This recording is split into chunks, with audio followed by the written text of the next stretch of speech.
Hello dear viewers, अस्सलाम वालेकुम। This is me फरमानुल्लाह Khan और आप लोग देख रहे हैं हमारा यूट्यूब चैनल नर्सिंग विद फरमान। आज की इस इम्पोर्टेंट वीडियो में हम BSN 4 सेमेस्टर के सब्जेक्ट हेल्थ असेसमेंट के एक अहम यूनिट को डिस्कस करेंगे जिसका नेम है assessment of peripheral vascular system, जो कि एग्जाम के हवाले से एक अहम यूनिट है। अगर आप लोग हेल्थ असेसमेंट के कोर्स ग्रिड को देखें तो उसमें यूनिट नंबर फर्स्ट में 2 चैप्टर हैं। एक है assessment of peripheral vascular system और उसी के साथ असेसमेंट ऑफ मस्कुलर सिस्टम भी है। तो 2 चैप्टर में जो फर्स्ट चैप्टर हमारे पास है वो है assessment of peripheral vascular system और ये हमारे पास क्या है, ये फर्स्ट चैप्टर है। तो आज की इस वीडियो में हम फर्स्ट चैप्टर के फर्स्ट पार्ट को एक्सप्लेन करेंगे, जिसमें हम स्लाइड को भी एक्सप्लेन करेंगे। इसी के साथ इसके जो इम्पोर्टेंट पॉइंट्स हैं जो MCQs के फॉर्म में आपके साथ एग्जाम में आ सकते हैं, तो हम उनको मेंशन करेंगे ताकि आने वाले एग्जाम्स में आपके लिए आसानी हो। इसी के साथ इस चैप्टर के सेकंड पार्ट और हेल्थ असेसमेंट सब्जेक्ट के तमाम वीडियोस लेक्चर मेरे यूट्यूब चैनल पे मौजूद हैं। आप वहां से जाके हेल्थ असेसमेंट के तमाम सब्जेक्ट्स के वीडियोस लेक्चर देख सकते हैं। तो चलो स्टार्ट कर लेते हैं chapter number first of health assessment, जिसका नेम है assessment of peripheral vascular system. और इस यूनिट के कंटेंट को हमारे पास एक्नॉलेज किया है madam Farzana Kausar, lecturer at KMU INS। सबसे पहले आप लोगों को पता होना चाहिए कि पेरिफेरल वैस्कुलर सिस्टम किसे कहते हैं। देखो, वो वैस्कुलर सिस्टम जो हार्ट से बाहर हो, जो हमारे पेरिफेरल ऑर्गन जिस तरह हमारे हाथ हो गए, हमारे पाँव हो गए, उनमें जो हमारे पास वैस्कुलर सिस्टम होता है इसको पेरिफेरल वैस्कुलर सिस्टम कहते हैं। तो वैस्कुलर कहते हैं वेसल्स, तो इसमें लिम्फेटिक सिस्टम आता है, इसमें हमारे पास आर्टरीज आते हैं, इसमें हमारे पास वेन्स आते हैं। मेनली इन 3 चीज़ों की हमने असेसमेंट करनी होती है, एग्जामिनेशन करनी होती है कि आया इसके शेप में चेंजेस आ गए, कहाँ पे ब्लॉकेज आ गया है, कहाँ पे इसमें स्वेलिंग हो रही है, कहाँ पे ये टेंडर है, कहाँ पे ये पेनफुल है। तो इस चीज़ की हमने असेसमेंट करनी होती है, जिसमें वेन्स हो गए, लिम्स वेसल्स हो गए और आर्टरीज हमारे हो गए। क्यों? देखो, आर्टरीज जो हमारे होते हैं या वेन होते हैं तो ये ब्लड सप्लाई करते हैं हमारे बॉडी ऑर्गन्स को। अगर उसमें ब्लॉकेज आएगा तो उसके आगे जो बॉडी पार्ट्स होंगे उसमें ब्लड सप्लाई कंप्रोमाइज होगी, जिसकी वजह से वो ऑर्गन काम करना कम कर देते हैं या छोड़ देते हैं। इसी तरह जो हमारे पास लिम्फ नोड होते हैं तो उनका काम क्या होता है, उनका काम फिल्टर ऑफ सब्सटेंस वगैरह होता है, WBC वगैरह वहाँ पे होते हैं, इम्यूनिटी में उसका काम होता है। तो अगर इन वेसल्स में कहीं पे ऑब्स्ट्रक्शन आ जाती है तो इस वजह से क्या होते हैं, डिफरेंट टाइप ऑफ प्रॉब्लम्स होते हैं जो आगे जाके इस यूनिट में हम एक्सप्लेन करेंगे। या तो अगर लिम्फ नोड में कहीं पे ब्लॉकेज आ गई तो वहाँ पे स्वेलिंग हो जाती है जिसको लिम्फेडीमिया कहते हैं, सही है। इस तरह अगर आर्टरी वगैरह में ब्लॉकेज आ जाती है या वेन में ब्लॉकेज आ जाती है तो वो जिस सेल को क्या करती है, नरिश करती है, जिस सेल की तरफ वो न्यूट्रिशन वगैरह को लेकर जाती है तो वहाँ तक वो न्यूट्रिएंट्स वगैरह की जो रसाई वो कम हो जाती है, तो वो सेल या बॉडी का वो पार्ट काम करना छोड़ देता है। तो इसलिए पेरिफेरल वैस्कुलर सिस्टम की असेसमेंट करना इम्पोर्टेंट है, आप लोगों को आना चाहिए और आप इसको डेली बेसिस पे हॉस्पिटल में यूटिलाइज कर सकोगे। तो असेसमेंट आप लोगों को पता होगा, इसको एग्जामिनेशन कहते हैं। तो उसमें सबसे पहले हमें एनाटॉमी का पता होना चाहिए, स्ट्रक्चर्स का पता होना चाहिए कि कौन सा वेसल्स कहाँ पे होता है, उसकी साइज क्या है और वो किस किस बॉडी पार्ट को जो है ब्लड सप्लाई या न्यूट्रिएंट सप्लाई, ये जो भी उसका काम है वो कौन सा काम हमारे बॉडी में प्ले करता है। तो इसलिए हमें उसकी एनाटॉमी एंड फिजियोलॉजी का पता होना चाहिए, जो नॉर्मल एनाटॉमी उसकी होती है, नॉर्मल स्ट्रक्चर होते हैं। उसके बाद हिस्ट्री हम पेशेंट से लेते हैं, डिजीज वगैरह, डिफरेंट डिजीज जो हैं वो वेसल्स की ऑब्स्ट्रक्शन वगैरह कराता है, तो हिस्ट्री हम लेंगे जो आगे स्लाइड्स में हमने एक्सप्लेन करना है। अभी क्लिनिकल प्रेजेंटेशन हम देखते हैं कि जो कि एग्जामिनेशन जिसको सिंपल कहते हैं कि हमारे पास एक वेसल्स शेप कैसा है, कलर कैसा है, ये सारी चीज़ें क्लिनिकल प्रेजेंटेशन में आती हैं। इटियोलॉजी और काज हम देखते हैं कि इसका काज क्या है, आया इम्यून सिस्टम कोई है, कोई इन्फेक्शन है, कोई ट्रॉमा लगा हुआ है, मतलब कोई एक्सीडेंट वगैरह हुआ है, उस जगह पे चोट लगा है, क्या रीज़न हो सकता है। तो काजिज हमने देखने होते हैं, रिस्क फैक्टर्स देखने होते हैं कि ओल्ड पर्सन अगर किसी डिजीज के साथ हैं तो वो कितना रिस्क पे है कि उसको ये प्रॉब्लम हो। इसके बाद एग्जामिनेशन हमारे पास होती है जिसमें स्पेशल टेस्ट हम करते हैं जो कि डायग्नोस करता है कि हाँ फला बंदे को ये प्रॉब्लम है।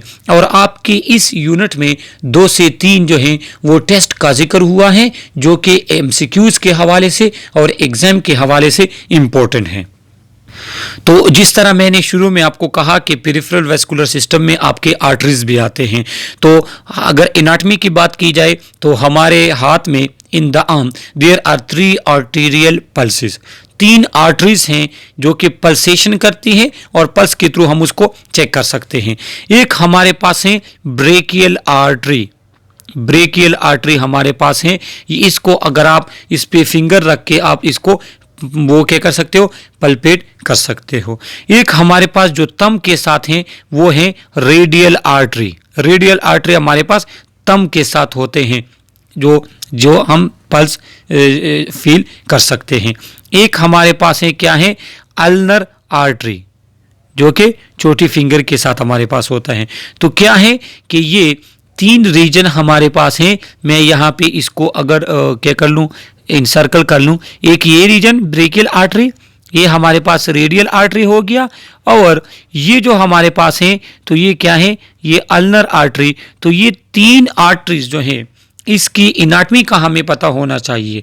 क्यों? क्योंकि अगर हमारे पास इस आर्टरी में ब्लॉकेज आ गया, किसी भी वजह से इस आर्टरी में अगर हमारे पास ब्लॉकेज आ गया तो ये हाथ जो है इसकी ये हाफ हैंड को ब्लड सप्लाई कंप्रोमाइज हो जाएगी, जिसकी वजह से उसमें फीलिंग्स वगैरह कम हो जाएंगे और हमारे फिंगर काम करना ख़त्म कर देंगे। सही है। तो क्या है कि इसलिए हमें इनकी एनाटॉमी का पता होना चाहिए।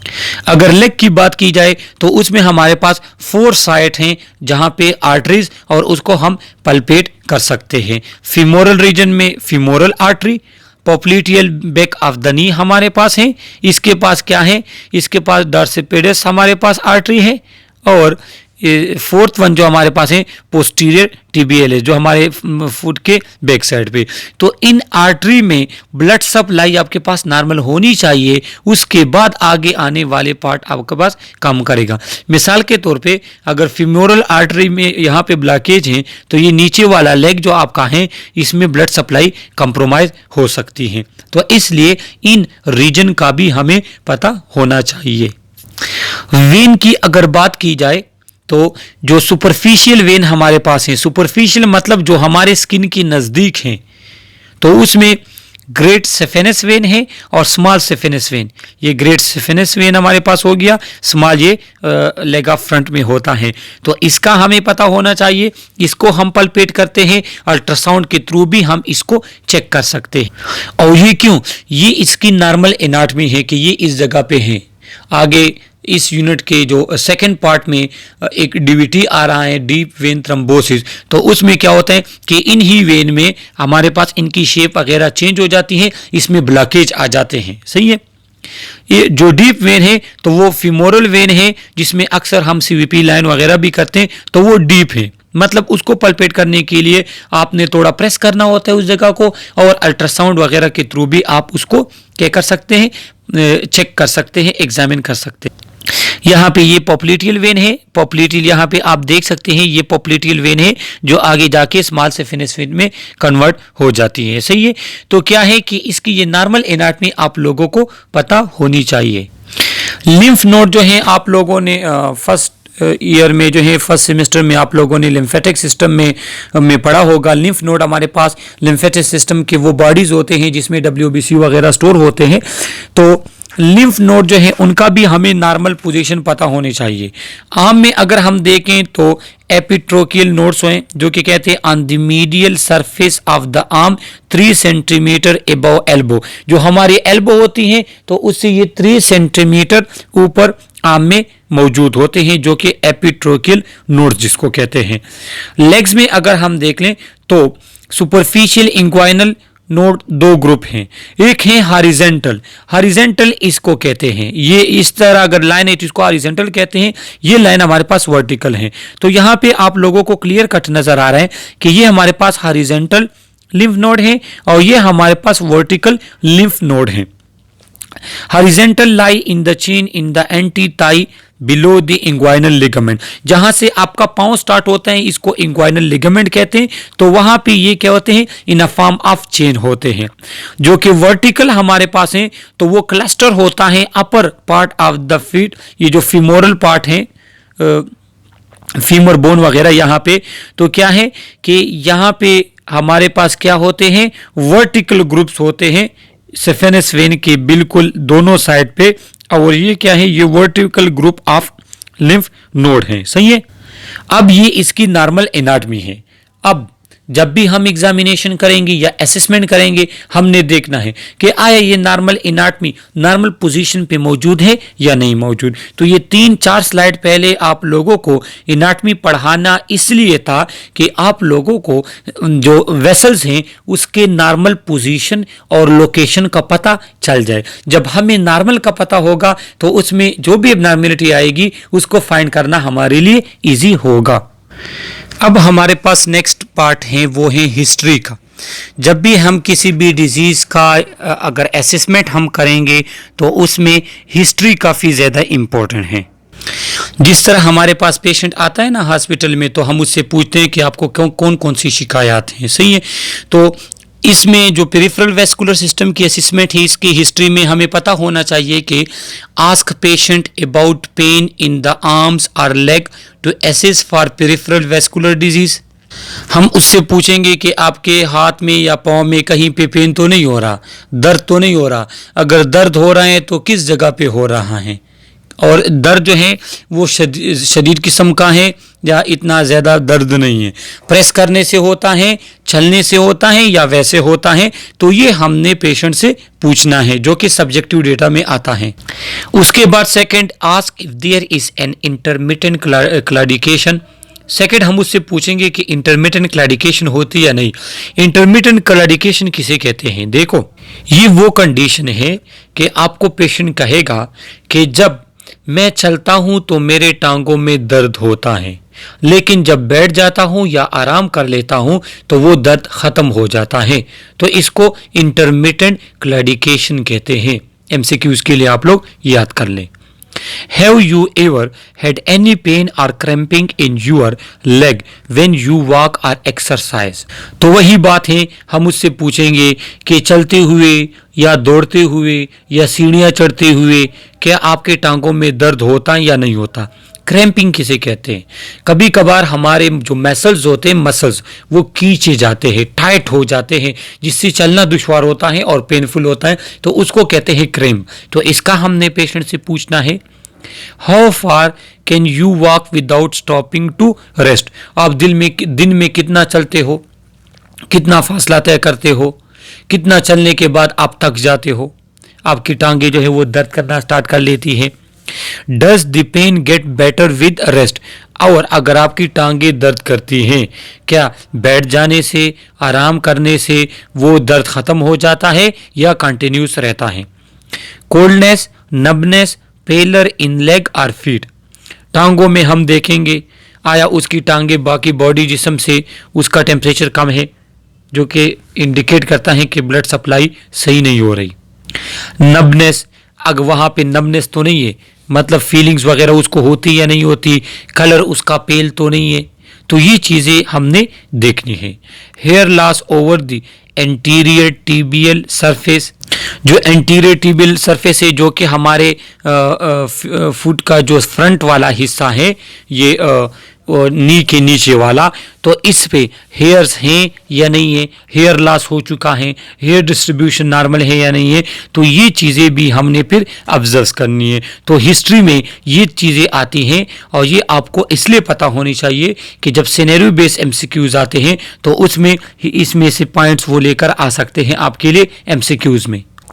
हिस्ट्री में हम पूछते हैं कि पेशेंट के रिस्क फैक्टर, आया वो हाइपरटेंशन का मरीज़ तो नहीं है, हाई ब्लड प्रेशर जिसको कहते हैं, डायबिटिक तो नहीं है, क्योंकि डायबिटीज़ में भी हमारे पाँव वगैरह में सेंसेशन वगैरह ये कम हो जाती हैं, ब्लड सप्लाई कंप्रोमाइज़ होती हैं।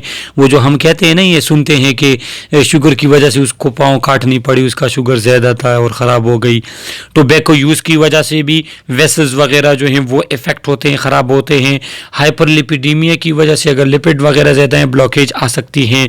एमआई आ या सेरेब्रोवास्कुलर एक्सीडेंट, स्ट्रोक का मरीज है, तो उसमें क्या होता है, उसमें भी वेस्कुलर सिस्टम या वेस्कुलर प्रॉब्लम आते हैं, तो उसका भी हमने पूछना है, क्योंकि ये डिजीज होंगी तो वो पेशेंट रिस्क पे होगा कि उसको वेस्कुलर प्रॉब्लम हो।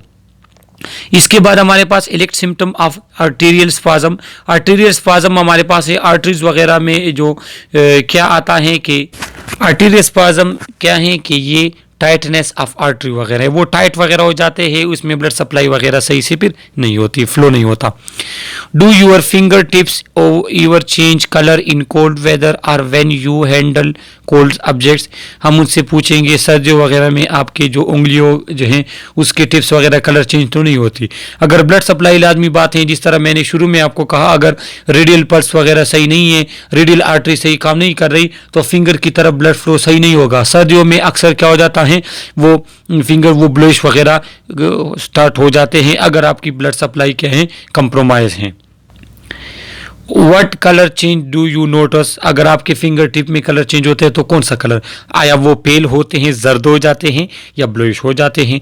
Ask for symptom of venous peripheral vascular disease like swelling of feet, leg, ulcer or lower leg near the ankle. पूछेंगे ना हम उससे कि आपके पाँव में कहीं पे स्वेलिंग वगैरह तो नहीं हुई, मतलब साइज तो उनका नहीं बढ़ा, पेन वगैरह, ये सारी चीज़ें का हमने उससे पूछना है। Ask if there is swelling with redness और टेंडरनेस यूनिलेटरल और बाइलेटरल। अगर पे स्वेलिंग हुई है, मतलब पाँव आपके स्वेल पहले हुए थे या अभी उसी टाइम आपको नजर आ रहे हैं कि उसके पाँव जो है वो सूजे हुए हैं, तो फिर हमने देखना है आया दोनों पाँव या दोनों हाथों में सूजन है, एक में सूजन है, कितनी है, कहाँ पे है, टेम्परेचर उस जगह का कैसा है। तो ये सारी चीज़ें हमने एसेस करनी है। ये हिस्ट्री में इसलिए आते हैं कि पेशेंट से हम पूछ सकते हैं कि आपके पाँव में कहीं स्वेलिंग वगैरह तो नहीं आई, तो वो कहते हैं हाँ 1 महीना पहले स्वेलिंग वगैरह थी, तो फिर मैंने ये यूज़ किया तो फिर कम हो गई, इस तरह कुछ। तो ये हिस्ट्री में भी हमने ये चीज़ें पूछनी होती हैं। देखो ये चीज़ें एग्जामिन करनी होती है। ये डायबिटीज़ का जो पेशेंट होते हैं ना, तो उसमें इस तरह के लेग्स वगैरह, ये जो टांगे होती हैं, फीट वगैरह होते हैं, वो इस तरह ख़राब हो जाते हैं। या यहाँ पे देखो, यहाँ पे ये दाना सा निकला हुआ है, वूंड है, तो इस तरह हमने फिर हिस्ट्री में क्या करना है, पेशेंट से इन चीज़ों के बारे में पूछना होता है और ये चीज़ें खुद एग्जामिन करनी होती हैं, क्योंकि ये रीज़न ही इसका ये है कि वेसल्स वगैरह में क्या हो गया, उसमें कहाँ पे इशू आ गए, इसलिए यहाँ तक आपके पास जो ब्लड सप्लाई वगैरह थी वो सही से नहीं हो रही। अब ये पॉइंट ऑलरेडी हम एक्सप्लेन कर चुके हैं कि पल्स किसे कहते हैं। Arterial pulse are pressure wave of blood generated by pumping action of heart. जब हमारा हार्ट पंप करता है ब्लड को, तो वो जिस वेव के साथ हमारे आर्टरी में फ्लो करता है उसको हम आर्टीरियल पल्स कहते हैं। अगर सही फ्लो करता है तो आर्टीरियल पल्स हमारे पास सही है, बॉन्डिंग है। अगर कहाँ पे ब्लॉकेज है या कहाँ पे ब्लड सप्लाई में इश्यू है तो वो पल्स क्या होता है, वो वीक होता है। All vessels in the arterial system have pulsation, but the pulsation can be felt only where an artery lie near the skin. देखो जितनी भी आर्टरी है उसमें ब्लड फ्लो होता है, पल्सेशन फील होती है, लेकिन उन आर्टरी में फील होगी जो आपकी स्किन के नियर है, तो आप फिंगर से प्रेस करके आप उसको इजीली फील कर सकते हैं। सही है, तो ये सिंपल सी पल्स की बात है। अगर आपने फील इसको इसलिए करना है कि आपको पता चले कि इस आर्टरी में ब्लड फ्लो सही है या नहीं।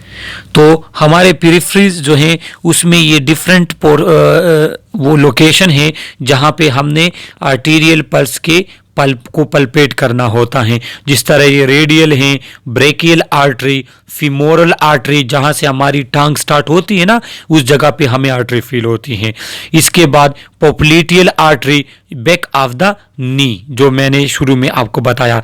डार्सल पेडस हमारे पास है, डार्सल पेडस जो कि ये बड़े उसके साथ हैं, फिंगर के साथ और टो के साथ जो पल्स हमें फील होता है, और पोस्टीरियल टिबियल। तो देखो ये हमने इसलिए फील करने होते हैं क्योंकि ये आर्टरी, आप इस आर्टरी के बाद जो पार्ट है हमारे बॉडी का, हमारे लेग का या हाथ का, ये उसको ब्लड सप्लाई कराता है। अगर इसमें पल्सेशन सही नहीं है मतलब आपकी ब्लड सप्लाई कंप्रोमाइज है। सही है, तो ये क्या है, ये पेरिफेरल पल्सेस की क्या है, पल्सेशन जो हमने पल्पेट करना होता है उस पे इस तरह अपने दो फिंगर्स को रख के।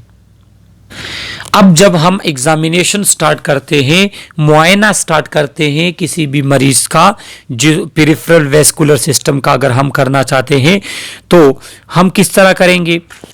उसके हाथ जो हैं सबसे पहले तो हम उसको इंस्पेक्ट करेंगे। इंस्पेक्ट कहते हैं नज़र से देखना, अपने आंखों से देखना, दोनों हाथों को, फिंगर टिप्स को, उसके जो उंगलियों के सर हैं वो फिंगर टिप्स, उसके शोल्डर, तो शोल्डर से लेके नीचे फिंगर्स तक ये पूरे के पूरे हाथों को हमने देखना है।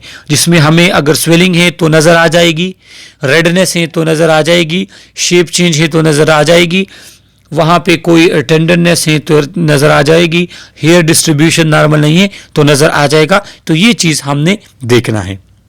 इसमें जो मैंने बता दिया, साइज देखेंगे, सिमेट्री मतलब एक राइट हैंड लेफ्ट हैंड दोनों की साइज एक होनी चाहिए। सही है, अगर कहीं पे स्वेलिंग है हमने देखना है। वेनस पैटर्न हमने देखना है, जो वेन्स होते हैं उनका वो शेप, लोकेशन वो नॉर्मल है या नहीं, ये चीज़ हमने देखनी है। कलर ऑफ नेल बेड्स हमने देखने हैं, जहां से हमारे नाखून स्टार्ट होते हैं उसको नेल बेड्स कहते हैं, उसका कलर हमने देखना है। क्यों, जब ब्लड सप्लाई कंप्रोमाइज होती है तो नेल ब्लेड ब्लूइश हो जाते हैं, ब्लूइश। सही है, आप हॉस्पिटल में जब जॉब करोगे ना तो वहाँ पे जो पेशेंट ऑक्सीजन की डिफिशियंसी आती है तो सबसे पहले उसके जो फिंगर टिप्स होते हैं ये ब्लूइश हो जाते हैं, उसके लिप्स ब्लूइश हो जाते हैं, जिससे हमें पता चलता है कि पेशेंट क्या है, साइनोस होता जा रहा है, मतलब ऑक्सीजन की कमी उसमें आ रही है। तो वेनस पैटर्न हमने देखना है। Colour of nail beds, texture of skin ये भी हमने देखना है। कैपिलरी रिफिल हमने देखना है। कैपिलरी रिफिल जो है ये आप एमसीक्यूज के लिए याद रख लें कि जब आप किसी भी पर्सन के फिंगर टिप को आप अपने दोनों फिंगर में प्रेस कर लोगे। सही है, जब प्रेस कर लोगे उसके बाद छोड़ोगे, प्रेस जब कर लेते हो तो वो जगह येलो टाइप हो जाती है, पेल हो जाती है, क्योंकि ब्लड सप्लाई आपने बंद की। जैसे ही आप छोड़ोगे तो अगर उसके फिंगर्स वगैरह में ब्लड सप्लाई सही है तो क्या हो जाएगा कि उसमें 2 सेकेंड से कम टाइम में वापस वो पिंक कलर का हो जाएगा या रेड कलर का हो जाएगा, जो नॉर्मल उसकी फिंगर कलर था। लेकिन अगर कैपिलरी रिफिल का टाइम 2 सेकेंड से ज़्यादा है तो फिर आप ये जान लें कि यहाँ पे ब्लड सप्लाई वगैरह का इशू है।